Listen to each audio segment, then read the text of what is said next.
Good morning. Welcome, you hardy Edmontonians, you.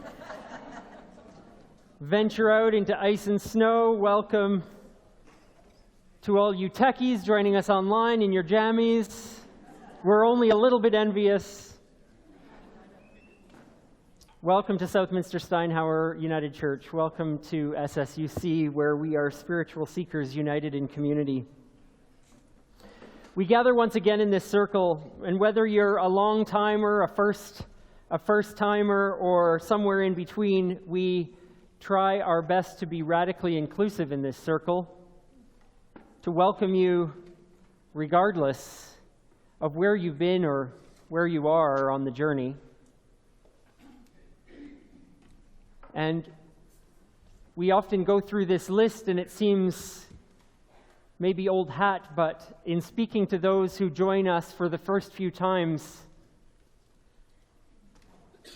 inclusivity can be radical when we are serious about welcoming all sizes and ages and colors and cultures, when we take seriously our commitment to welcome all genders and sexualities, all types, all religions, or none at all, when we welcome all people, period.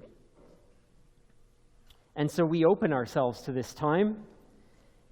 And as we acknowledge who we are together, we can also acknowledge this place, this beautiful building, this wonderful land, the inheritance of previous generations that we share with our Indigenous brothers and sisters, and all who call this land their ancestral and adopted home, this Treaty 6 territory. We know when we gather that moving toward love is never an easy journey.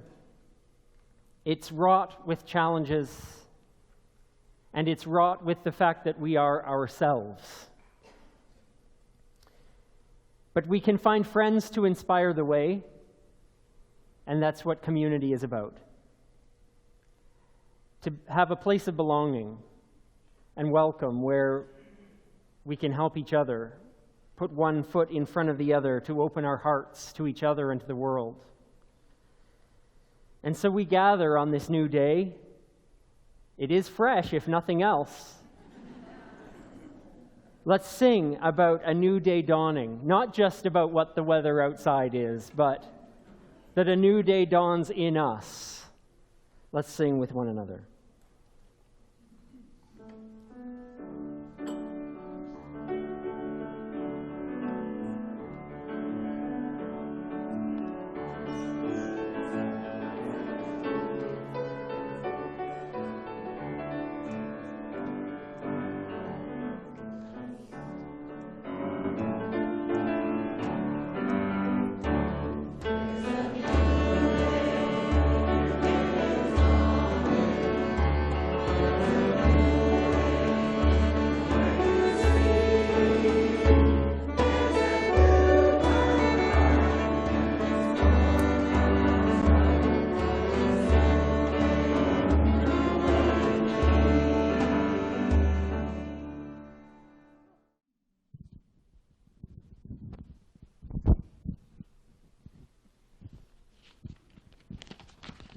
Well, as you've just heard, Christmas is coming. Just 6 weeks to go. Have you ever considered giving someone an olive tree as a gift? Of course, you won't be able to share the olives immediately or directly, but you will be making a difference on the other side of the world. For just $25, you can provide an olive tree in Palestine, where Israeli rule has destroyed the trees that the Palestinians depend on for their livelihood. Last year, Gifts with Vision, which is part of the Mission and Service Fund, provided over 600 olive trees, among many other gifts around the world. In those areas of need, you can make a difference by funding a Gift with Vision in someone's name, or just make it a gift to the world. International gifts include aid for displaced persons. The United Nations High Commissioner for Refugees has stated that there are more than 70 million people who have been displaced around the world. The United Church works with partners to provide aid to some of them. We certainly can't do much for a lot of them. Just as a sample, gifts that you can purchase include school supplies in Zambia or India, aid to grandmothers in Africa, microloans to farmers in Colombia. They can also help provide safe spaces for youth in countries like Jamaica and Kenya, where those youth face hatred and violence because of their sexual orientation. There are many, many more. In Canada, the gift you select could include food and warm clothing to Northern Indigenous communities, camps and other supports for inner-city children, and cross-country support to agencies such as our Bissell Center. The new Gifts with Vision catalog is now out. If you have a subscription to Broadview magazine, you should already have a copy. And it will soon be available online at giftswithvision.ca. Our gifts in this and other ways through mission and service are very much appreciated. In the fall, following Hurricane Dorian, the United Church Mission and Service Fund held a special appeal to provide help to the Bahamas. That appeal, though it was brief, raised $147,000, which went directly to the Caribbean. The United Church has received a letter of thanks from Bishop Theophilus Rowley, president of the Methodist Church there. He writes of the wonderful resilience of our people and the demonstration of love by our neighbors and partners like you. This Christmas, let's continue to demonstrate that love by supporting Gifts with Vision.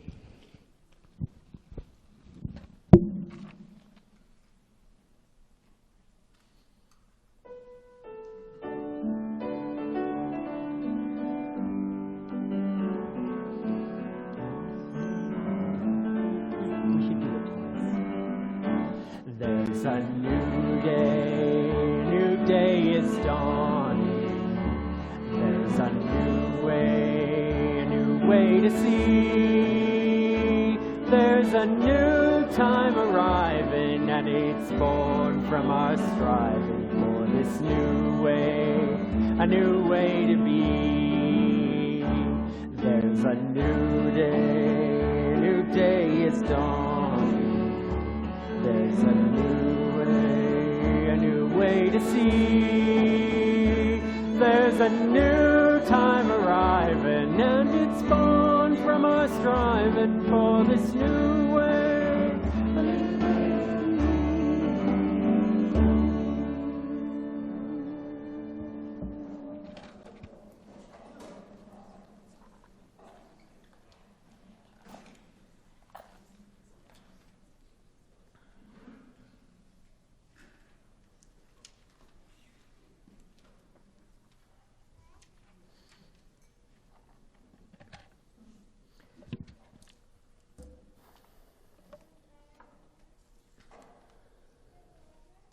As we light this candle today on Remembrance Sunday,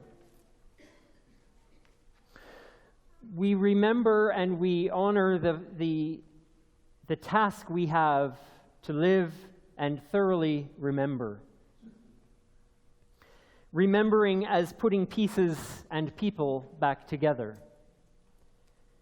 Firmly in our minds and hearts, we establish those loved and lost. Firmly in community, we establish people in their rightful places. So remembering is as beautiful as dismembering is heinous. And so we commit to remember. As cemeteries and cenotaphs will be visited tomorrow, and the pipes will play laments, and speeches of national pride and place be spoken, may we be engaged in art and solidarity of remembering and living fully, so as not to miss one incredible, aching, tearful, happy encounter we have in this life. And we remember all those grieving, May this candle remind us today that tears are shed for many reasons. May sorrow move into gratitude and understanding and healing. And this light reminds us to remember all those who dutifully and unselfishly served and serve others in so many ways. We remember all those whose lives and living have inspired, have set free, guided and grounded us.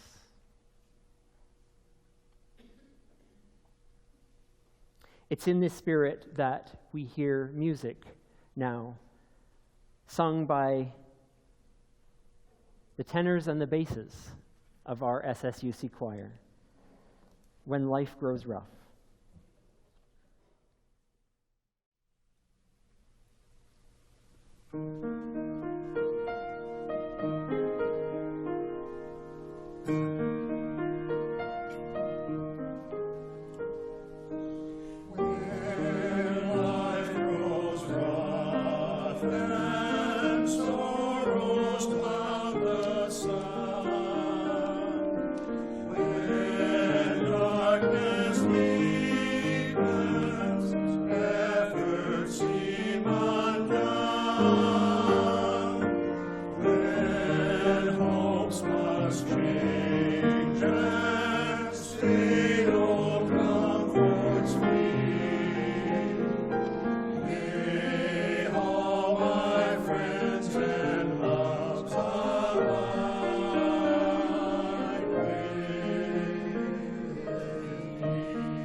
This is our time for all ages.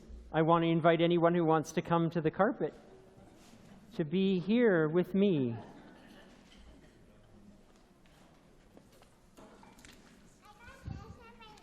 Beautiful.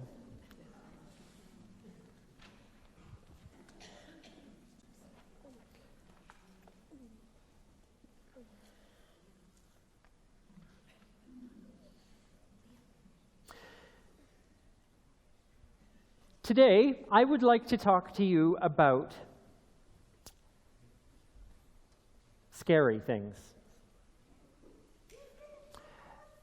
Scary things could be anything.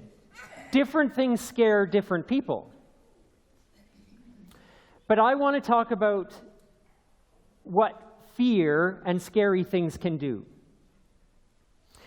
They can start to feel like they're pressing on us. Like, I don't know if you could imagine if someone was sitting on you. Can you imagine that? It doesn't feel very good. It doesn't feel very good because you can't move very much. You can't breathe very much. And sometimes when we're scared, it feels like that. It feels like we can't move. We can't breathe as well as we could. Last week I talked about breathing. This week I want to talk about something else that helps when we're scared. It helps to know that love is one way to get a fear and scary thing off of you. So one way is breathing, another way is love. When we have love with our families, when we have love with friends, when we have love with people in a community like this, that kind of love can help us with scary things and with fear. So I want us to learn a song that will help us remember that. Because there's lots of ways to share love with each other. It's hugs, and it's talking, and it's kind words, and it's being with one another and not saying anything. It's just lots of ways to show love. But this song I want to share with you, and Deb is going to help us learn it. There's two parts to this song. There's the part that goes, and it's really easy to learn the words. The first part goes, I will not live with fear. It's kind of that way of saying, I don't want this thing on me. I don't want fear and scary things on me. I will not live with fear. I won't live with fear. I won't live with fear, fear, fear. I won't live with fear, fear, fear. I won't live with fear, fear, fear. You get it? Okay, so when we sing that part, it's going to be kind of slow. Why is it kind of slow and heavy? Because fear is like that. It slows us down and it feels heavy. But then we're going to sing, why don't we live with fear? Because we believe in love. Because I believe in love. I believe in love. I believe in love, love, love. I believe in love, love, love. I believe in love, love, love. And that, when we sing that, it's going to be faster. It's going to be lighter. We're going to feel like we can move, okay? So Deb's going to help us. She's going to play it through, and then we're going to sing it. We're going to learn it really fast. Here.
everyone?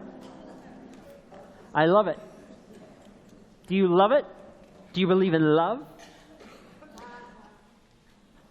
It's time for our programs. It's time for preschool and Kid Spirit and Youth Cafe. I welcome you to go where it is you'd like to go. Follow your leaders, follow your moms, your dads, your grandparents.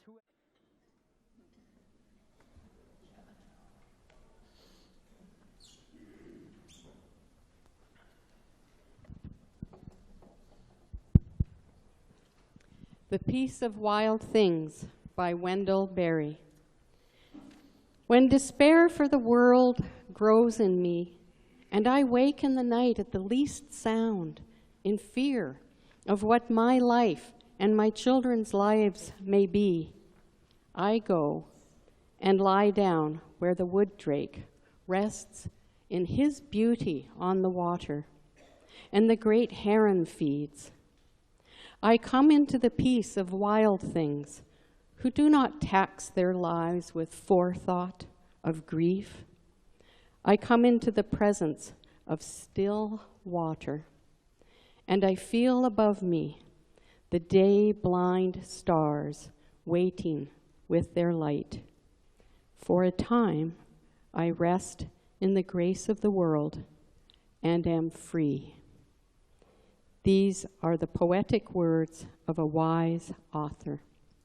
May we find wisdom for our living.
Parched as desert sand, guide me now.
A religious scholar asked Jesus as he was teaching, if we are to love our neighbor as well as we love ourselves, then how do we know who is our neighbor? Jesus answered by telling a story. There was once a man traveling from Jerusalem to Jericho, and on the way he was attacked by robbers. They took his clothes, beat him up, and went off, leaving him half dead. Luckily, a priest was on his way down the same road, but when he saw him, he angled across to the other side. And then an old, money-rich religious man showed up. But he also avoided the injured man. A Samaritan, a foreigner, traveling the road, came upon the injured man, and when he saw his condition, his heart went out to him. He gave him first aid, disinfecting and bandaging his wounds, and then he lifted him onto his donkey, led him to an inn, and made him comfortable. In the morning, he took out his money and gave it to the innkeeper, saying, "Take good care of him. If it costs any more, put it on my bill. I'll pay you on my way back." What do you think, then? Which of the three became a neighbor to the man attacked by the robbers? The one who treated him kindly, the religion scholar responded. Jesus said, "Go and do the same." This is an old story passed down from the Jesus tradition of the first century. May we find wisdom for our living.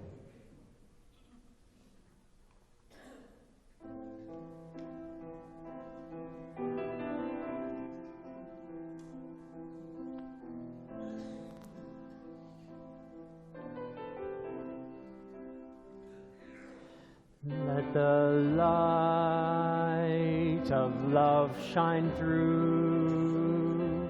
Let the light of love shine through. May the best of who I am be the source of what I do. Let the light of love shine through.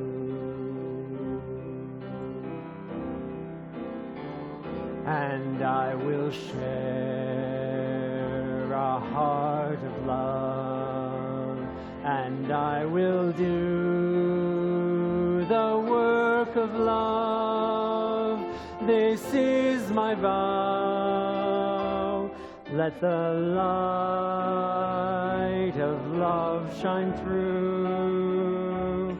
Let the light of love shine through. May the best of who I am be the source of what I do. Let the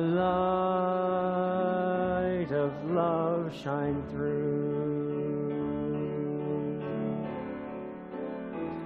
And I will speak the words of love, and I will live a life of love. This is my vow. Let the light of love shine through. Let the light of love shine through.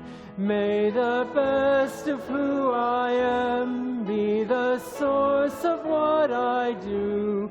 Let the light of love shine through. Let the light of love shine through.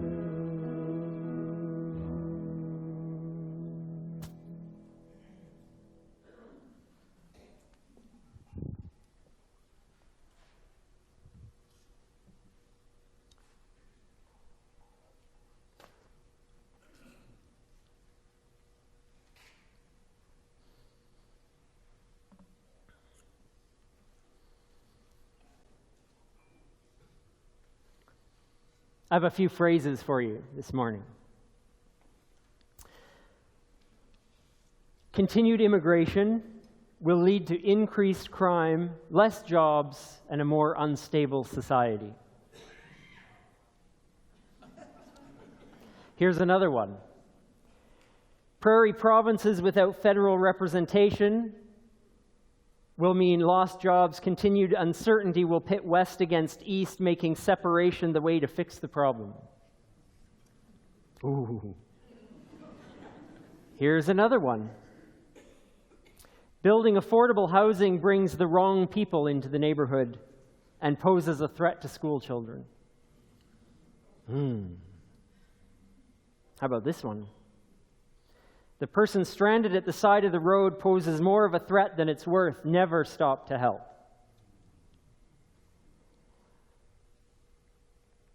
The thing all of those phrases have in common is A, they're in the news, and not all that differently worded from what I just said. And B, they're all based in fear.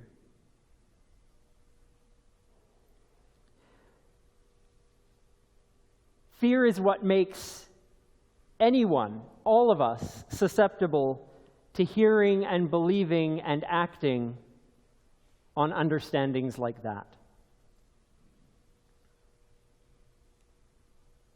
Now, although there might be many political and financial and logistical reasons for citizens rejecting the influx of refugees or stopping development of cross socioeconomic housing or not stopping to help a stranger,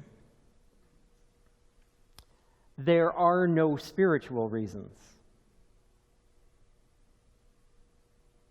It may be convenient, uncomfortable, and extremely hard, but the teaching of our tradition offers a countercultural life decision.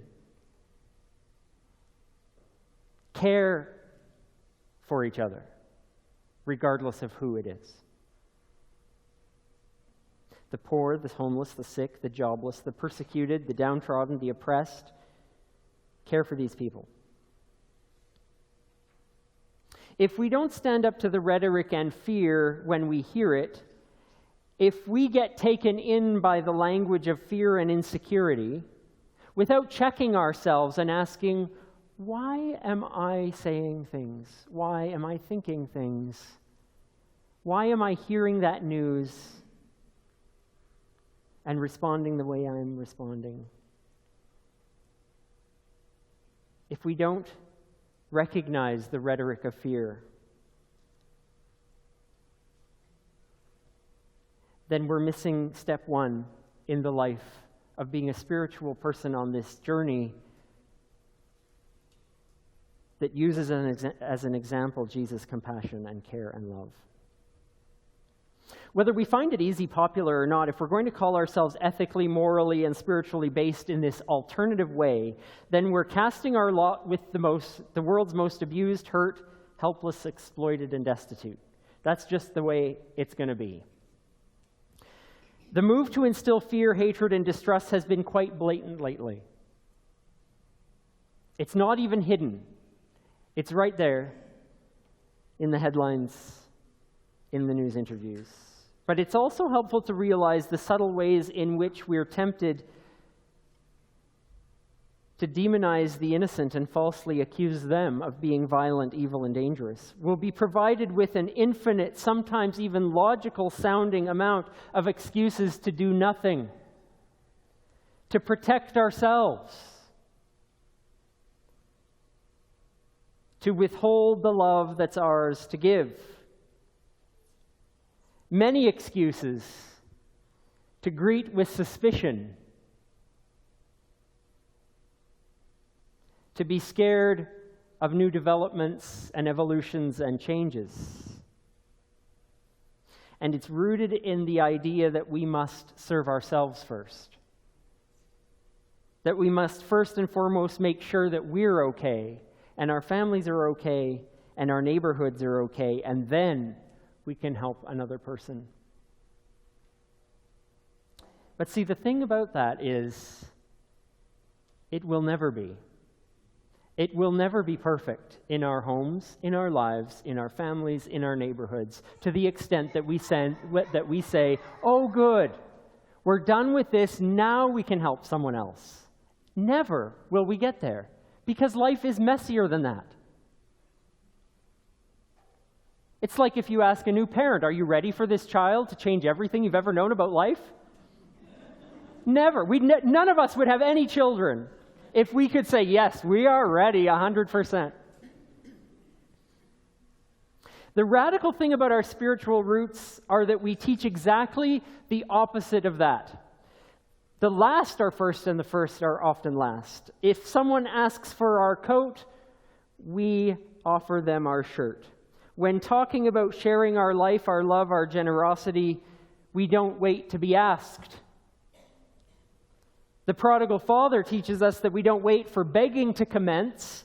We run to the opportunity to help, to welcome, to celebrate. But imagine if the stories of our tradition limited Jesus' decisions to the conditions of comfort and security. There would be no traveling through Samaria. Too hazardous. No interacting with foreigners, too dangerous. No helping strangers, too risky. No healing the sick, too unsafe. No attracting crowds, it's too insecure. No public speaking, far too unprotected. No giving to the poor, it's wasteful. No interacting with outcasts, it's too socially unacceptable. No building close community, too untrustworthy. No generosity, too wasteful. No forgiveness, too soft. If Jesus used the same stipulations for love that we hear in the world today, most often in the news around us, in the stories of our time, then the stories we inherit from this man would never have existed, because almost every single experience in those stories portrays Jesus taking action that required risk and sacrifice and vulnerability. And instead of being fueled by fear, that movement, the movement that it became, defied the occupation of an empire that kept their citizens in fear. Defied the power of fear to hold a power over anyone. And instead became a movement that tried to build something fueled by love and justice. So those are our roots.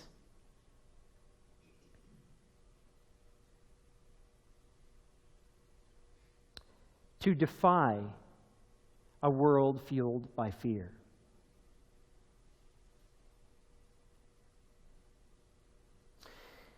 In 2015, in the aftermath of violent attacks in Paris, an interview aired on French television that still embodies this gentle defiance. And no matter how many times I watch this,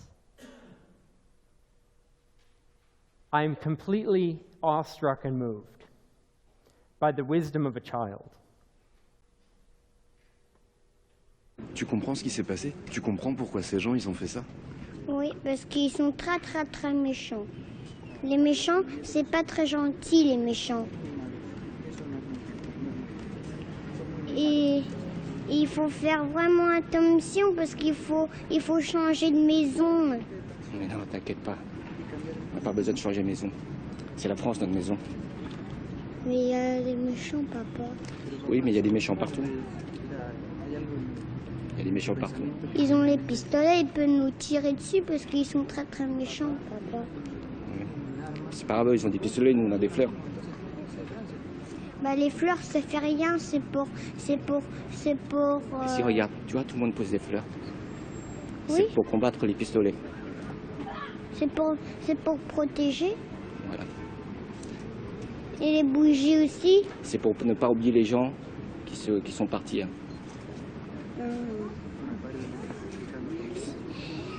C'est pour nous protéger les fleurs et les bougies. Oui.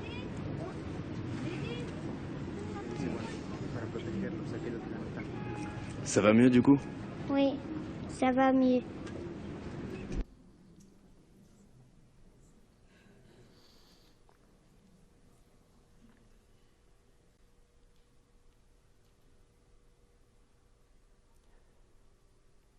In that father, teaching his son is an act of defiance. It's a refusal to be led and controlled by fear. In the Hebrew and Scripture writings, there's a phrase that appears over 130 times in Hebrew, Latin, and Greek iterations, and it's the phrase, "Be not afraid."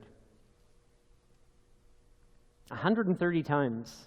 Now, there's a lot of words in all of those stories and poems and writings. But 130 times appears the phrase, "Be not afraid."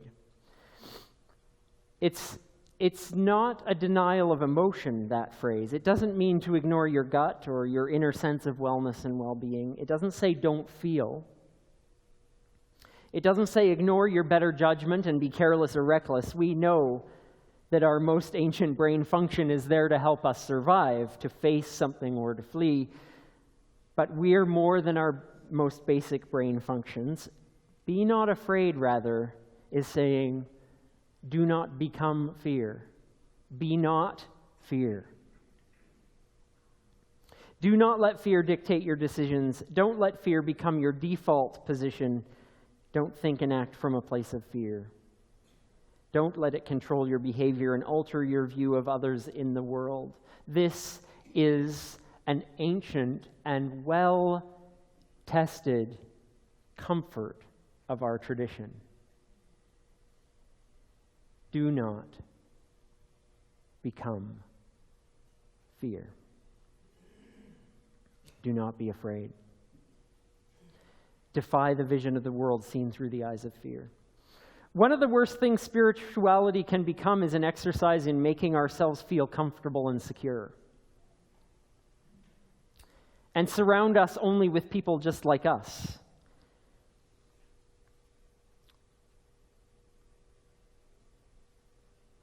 It's very easy, but also we have to fight against allowing our own ethics to be governed by the same algorithms as our social media accounts. They only show us the things that we want to see, the ideas and people who are most like us. And there's a lesson in that for us, that we must always guard against letting the bubbles of our friendship circles or our spiritual communities lull us into passivity and inaction, because maybe we agree on most stuff. So let's talk it to death. If we're serious about finding ethical and progressive solutions to issues we face, to any problem facing our community, our congregation, our city, our world, it's not going to be probably the easiest. It's not going to be probably the most efficient or most plausible or most popular, but it should be the most loving solution. It should be the action that is the most courageously compassionate. And that will cost us. That's the flip side of that, is the cost. It'll cost us wealth, it'll cost us comfort, it'll cost us time and energy, it might cost us parking spots, it might cost us grassy park space, it might cost us more than that. It may have risk, it may sacrifice and change the way we need to live and relate to one another, but the cost of loving and the cost of seeing eyes through a lens of love rather than fear, isn't that what loving our neighbors means? It may, like those we remember and honor this week, mean standing up to intolerance, to evil, It may mean standing and fighting against hatred and murder and destruction. It may mean risking our todays for someone else's tomorrow. That's the beauty of this weekend and the day we call Remembrance Day. It helps us not remember something long ago, something that happened a long way away, across an ocean. It helps us remember what every day of our lives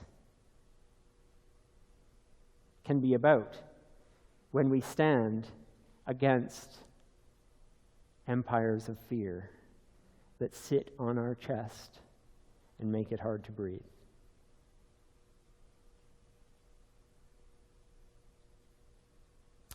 They might have guns, but we have flowers. That might be the best name for what we can do with and for each other. There might be fear, but we have love. There might be forces that seek to divide into us and them, but we have defiant diversity. It takes courage and it takes defiance to see fear for what it is. The more we call it out, the more we'll recognize it, and the more we seek to defy it together, the more our legacy will make a difference for those that need it most. So, with hearts freed from a weight of fear sitting on them, may we live into love, whatever that might mean for us today, to be courageously loving and compassionate. And may we all work with each other to make it so in so many ways.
May we speak this morning our intentions for peace.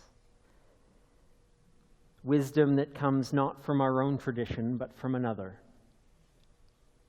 In our words, thoughts, and actions, in our defiance to allow fear to guide and dwell within us, we commit through these ancient words to the work of peace. If there is to be peace in the world, there must be peace in the nations. If there is to be peace in the nations, there must be peace in the cities. If there is to be peace in the cities, there must be peace between neighbors. If there is to be peace between neighbors, there must be peace in the home. If there is to be peace in the home, there must be peace in the heart.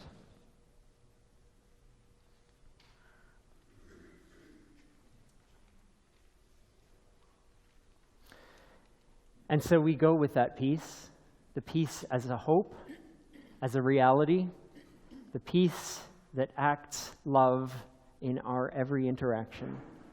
May we go in that spirit as we sing our way out.